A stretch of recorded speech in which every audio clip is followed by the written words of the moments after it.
जय Hind everyone. 75 day hard practice challenge का आज है 22वां दिन और आप लोग को डेली रात 8 बजे प्रैक्टिस चलता है। इस प्रैक्टिस सेशन में आप लोग को 15 जीके यानी सामान्य ज्ञान का प्रश्न रहेंगे हूबहू एग्जाम की तरह। ऑनलाइन जो एग्जाम होता है आप लोग को उसी टाइप का प्रश्न देखने को मिलेंगे। इस एक एक प्रश्न के साथ साथ आप लोग को कुछ इंपॉर्टेंट पॉइंट भी देखने को मिलेगा जहाँ से आप लोग को बहुत ज़्यादा हेल्पफुल होगा याद करने में, प्रैक्टिस सेशन लगाने में और एग्जाम के अकॉर्डिंग भी। तो आप लोग रेडी हो जाइए प्रैक्टिस के लिए और एक एक प्रश्न अनिवार्य है आपको लगाना। तो चलिए चलते हैं पहले प्रश्न से, जो कि पहला प्रश्न आपके स्क्रीन पर आ चुका है कि भारत किस साल गणतंत्र बना, और बताना है इसका सही उत्तर। और इस टाइप का प्रश्न आता है और ये आया भी है, प्रीवियस ईयर प्रश्न है आप लोग का, प्रीवियस ईयर प्रश्न है। ऑप्शन दिया गया है 1947, 1948, 1950, 1965 ईस्वी। इसका जो सही आंसर है बताइए। इसका जो करेक्ट आंसर होगा हम लोग का 1950 ईस्वी में भारत गणतंत्र बना था, जो कि ऑप्शन नंबर सी आप लोग का सही आंसर है। और हर प्रश्न से मैंने बोला था इंपॉर्टेंट पॉइंट भी देखने को, तो अब चलते हैं इंपॉर्टेंट पॉइंट पढ़ने के लिए। इंपॉर्टेंट पॉइंट आप लोग का है कि भारत 26 जनवरी 1950 को संपूर्ण संविधान लागू हुआ, भारत एक गणतंत्र राष्ट्र बन गया। सेकेंड नंबर प्रश्न आप प्रैक्टिस के लिए रेडी हो जाइए। सेकेंड नंबर प्रश्न आपकी स्क्रीन पर आ चुका है कि किसने कहा था कि तुम मुझे खून दो मैं तुम्हें आज़ादी दूंगा। ये मैं है, मैं नहीं माय डियर फ्रेंड्स, मैं तुम्हें आज़ादी दूंगा। ऑप्शन आप लोग को ए में दिए गए हैं सुभाष चंद्र बोस, अरविंद घोष, चंद्रशेखर आज़ाद या भगत सिंह। बताइए इसका सही उत्तर। इसका जो करेक्ट आंसर होगा कि तुम मुझे खून दो मैं तुझे आज़ादी दूंगा, ये सुभाष चंद्र बोस जी ने कहे थे, जो कि ऑप्शन नंबर ए आप लोग का सही आंसर है। ऑप्शन नंबर ए क्या है आप लोग का करेक्ट आंसर है। चलिए तीसरा नंबर प्रश्न चलते हैं। तीसरा नंबर प्रश्न आपके स्क्रीन पर आ चुका है कि राष्ट्रीय गान जो हम लोग का जन गण मन है सर्वप्रथम कब और कहाँ गाया गया था। बताइए राष्ट्रीय जन गण कब गया था सर्वप्रथम। ऑप्शन आप लोग सुनिए। ऑप्शन आप लोग का है 1911 कोलकाता में, या 1931 ईस्वी में कोलकाता में, या 1950 ईस्वी में दिल्ली में, या 1886 ईस्वी में कोलकाता में। बताइए इसका सही उत्तर। इसका जो करेक्ट आंसर हो जाएगा 1911 ईस्वी में कोलकाता में सर्वप्रथम जन गण मन यानी राष्ट्रीय गान गाया गया था। चलिए 4 नंबर प्रश्न आपके प्रैक्टिस के लिए रेडी हो जाइए। चौथा नंबर प्रश्न आपके स्क्रीन पर आ चुका है कि नोबेल पुरस्कार, जो कि आप लोग को इस टाइप का प्रश्न बहुत सारा पूछा गया है इंडियन आर्मी के जीडी में, ट्रेनिंग में, ऑल ट्रेड्स में भी आता है नोबेल पुरस्कार से, या पुरस्कार टाइप के, या नोबेल पुरस्कार हो या अर्जुन पुरस्कार हो, आप लोग का प्रश्न आता है। तो नोबेल पुरस्कार किस देश द्वारा दिए जाते हैं। France, Sweden, Switzerland, USA. बताइए इसका सही आंसर। इसका जो करेक्ट आंसर होगा आप लोग का Sweden. Option number B is the right answer. Sweden जो देश है वो नोबेल पुरस्कार द्वारा दिए जाते हैं। अब इस प्रश्न से इंपॉर्टेंट पॉइंट हम लोग देखेंगे। इंपॉर्टेंट पॉइंट ये रहा आप लोग का कि सबसे ज़्यादा नोबेल पुरस्कार अगर कोई पाने वाला देश है तो वो अमेरिका है। अभी तक 406 नोबेल पुरस्कार पा चुका है। अगर आप लोग को प्रश्न में दिया जाएगा कि सबसे ज़्यादा नोबेल पुरस्कार किस देश को मिला है, तो आप लोग अमेरिका को टिक करके आगे निकल जाएगा। अगर पूछे कि कितना लिया है तो 406। और भारत में कितने नोबेल पुरस्कार अभी तक मिले हैं तो 10, याद रखिएगा कितने मिले हैं तो 10। चलिए 5 नंबर प्रैक्टिस के लिए रेडी हो जाइए। 5 नंबर प्रश्न आपके स्क्रीन पर आ चुका है कि अर्जुन पुरस्कार और द्रोणाचार्य पुरस्कार किस क्षेत्र से संबंध रखते हैं या किस क्षेत्र से संबंधित है।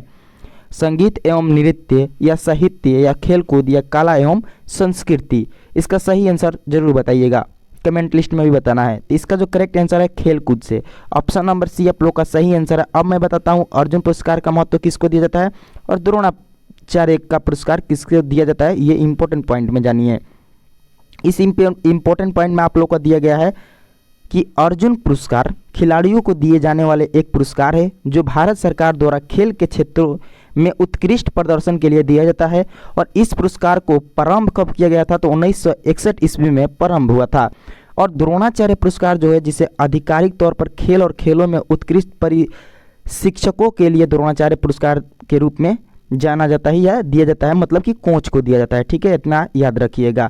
और मैं डियर फ्रेंड्स जो चैनल पर नए हैं चैनल को सब्सक्राइब जरूर कर लीजिएगा, नोटिफिकेशन बेल आइकन को भी ऑन कर लीजिएगा। इस टाइप का प्रैक्टिस करना चाहते हैं तो डेली रात 8 बजे रेडी हो जाइएगा प्रैक्टिस के लिए। और इसका जो पीडीएफ है हर क्लास का पीडीएफ, और ये जो आप लोग का इंपॉर्टेंट पॉइंट याद करने के लिए या कभी भी आप रिवीजन करेंगे तो हेल्पफुल रहता है, इसीलिए मैं आप लोग को इंपॉर्टेंट पॉइंट भी देता हूँ। और ये जो पीडीएफ है फ्री ऑफ कॉस्ट टेलीग्राम पर मिल जाएगा। आप डिस्क्रिप्शन में लिंक दिया रहता है, वहाँ पर जाइए और डिस्क्रिप्शन डिस्क्रिप्शन से लिंक के द्वारा आप हमारे टेलीग्राम चैनल पर जुड़ जाइए और एक एक क्लास का PDF वहाँ पर अपलोड रहता है। एंजॉय कीजिए, प्रैक्टिस कीजिए, रिवीजन कीजिए। चलिए 6 नंबर प्रश्न पर। 6 नंबर प्रश्न है आप लोग का कि चाइना मैन शब्द निम्न में से किस खेल से संबंधित है? बताइए, चाइना मैन शब्द निम्न में से किस खेल से संबंधित है? क्रिकेट, टेनिस, टेबल टेनिस, पोलो, तैराकी। इसका जो सही आंसर हो जाएगा क्रिकेट।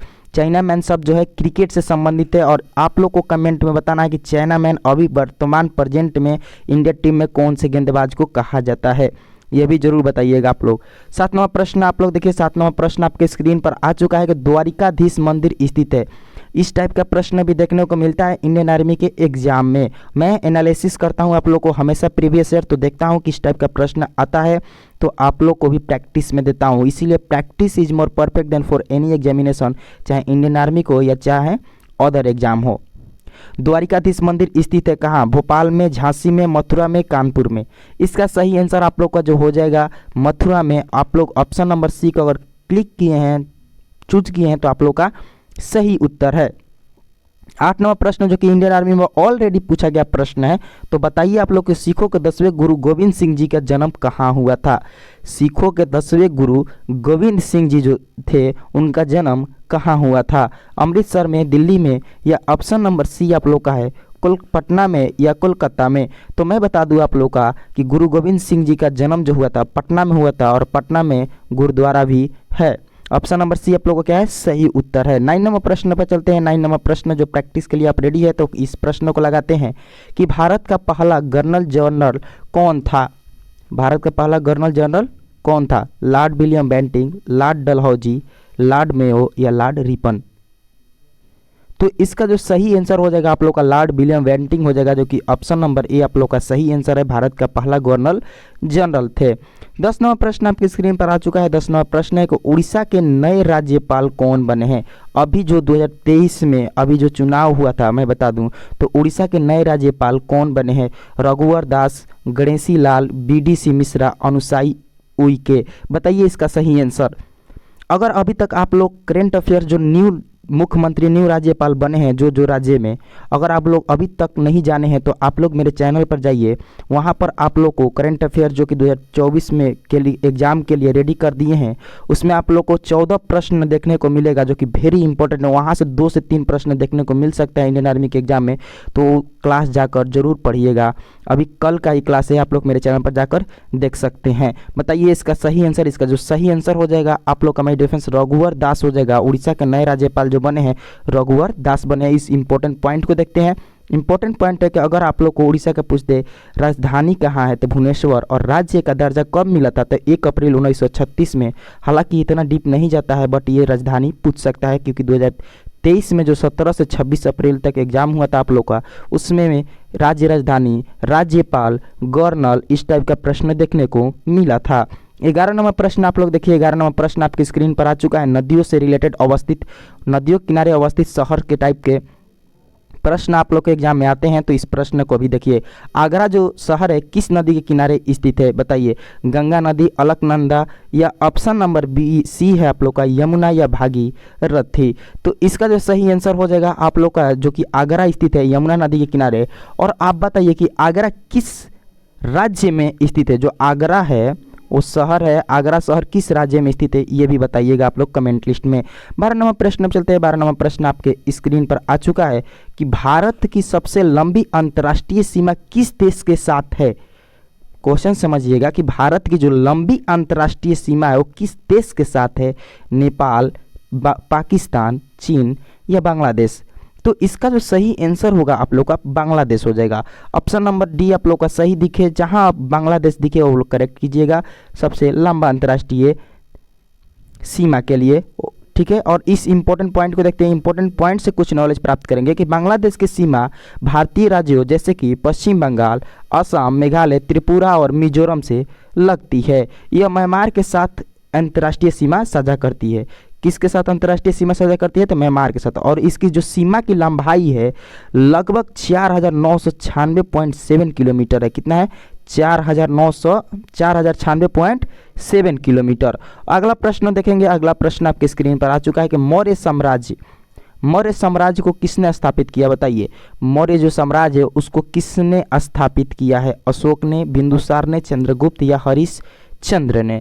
तो इसका जो सही आंसर होगा Chandragupta is the right answer for this questions. All are questions very important according to your exam, चाहे से आर्मी जीडी वाले हो या ट्रेडमैन वाला हो या टेक्निकल वाले हो, क्योंकि जीके आप लोग को पढ़ना जरूरी है, प्रैक्टिस लगाना बहुत ज़्यादा जरूरी है। तो प्रैक्टिस जरूर लगाते रहिए यहाँ पर डेली रात 8 बजे। चलिए नेक्स्ट प्रश्न पर। नेक्स्ट प्रश्न आपके स्क्रीन पर है 14 नंबर कि उत्तर प्रदेश के मुख्य फसल क्या है? उत्तर प्रदेश के, यूपी के मुख्य फसल क्या है और अभी वर्तमान में उत्तर प्रदेश के मुख्यमंत्री कौन है, जरूर बताइएगा। चलिए बताइए इसका सही उत्तर गेहूं, मक्का, धान, चावल। तो इसका जो सही आंसर होगा, जो मुख्य फसल है उत्तर प्रदेश का, वो गेहूं है। ऑप्शन नंबर ए आप लोग का सही उत्तर है। जहां गेहूं दिखे वहां क्लिक करके आगे निकल जाइएगा।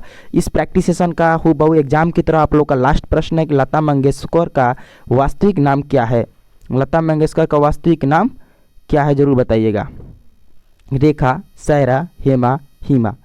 इसका जो सही आंसर होगा हेमा होगा, जो कि उनका वास्तविक नाम हेमा था लता मंगेशकर जी का, और ये स्वर कोकिला भी कहा जाती है। और इस टाइप का प्रश्न इंडियन आर्मी में देखने को मिला था। अब मैं बता दूं आप लोगों को हूबहू जो आप लोग के इंडियन आर्मी के जीडी वालों को मैं बता दूं कि आप लोग को 15 जीके पूछता है, और यहाँ पर भी 15 दिया गया था प्रैक्टिस सेशन में।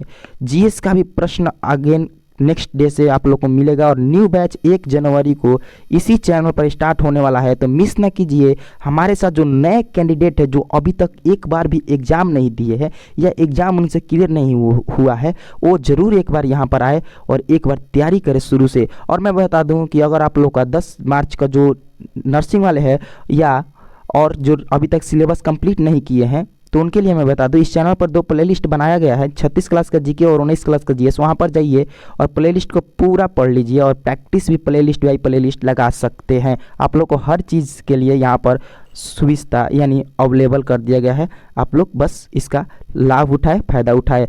तो प्रैक्टिस सेशन अच्छा लगे तो लाइक जरूर कीजिएगा, लाइक में कमी नहीं, ज़्यादा से ज़्यादा शेयर भी कीजिएगा अपने दोस्तों के साथ। प्रैक्टिस के लिए कमेंट में फीडबैक दे सकते हैं कि किस टाइप का आप लोगों को प्रैक्टिस चाहिए, या कोई टॉपिक छूट गया तो उसको क्लियर करवाना चाहता है, तो मैं कोशिश करूंगा आप लोग को उसी टाइम कुछ मिनट बाद आप लोगों को कवर कराने के लिए। मिलते हैं कल रात 8 बजे नेक्स्ट प्रैक्टिस सेशन के साथ। स्कोर कमेंट लिस्ट में बता दीजिएगा 15 में कितना किए हैं। जय हिंद, जय भारत।